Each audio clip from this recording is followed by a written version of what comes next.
जेते Maggi chowmein momo खाइले कौन हेबो आमे परा ओडिया आमर आत्मा सब बेले पखाल कंसा ही खोजी थाए कौन ठीक कहल ना।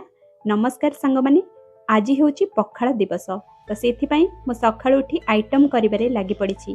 इच्छा थिला तो बहुत किछि बनेया पाई किंतु कौन करिबा सब समय र खेल जेहेतु एबे चैत्र मास चलची आम घरे आमिष पियाज रसुण बंद तो सेथिपाई आज मु सब साधा और भेज आइटम बनैछि। एठी प्रथमे कंसाए पखाल नै जाइछि सेथिरे दही लेंबू और जीरा लंका भृसंग पत्रर गोटे बढ़िया छुंकटे दे देछि। ता सहित नैछि देसी काकुड़ी सहित बाड़ी कंचा लंका ता सहित मु नैछि पोड़ा भेंडी पोड़ा टमाटो सेथिरे आंबुल कंचा लंका पकई गोटे बढ़िया पागटे बनैबी।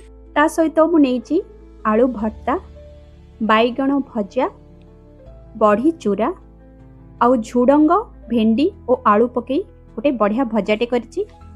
एबे मोर पखाल कंसा रेडी मु चली खाइबाकू रहुछि। जय जगन्नाथ।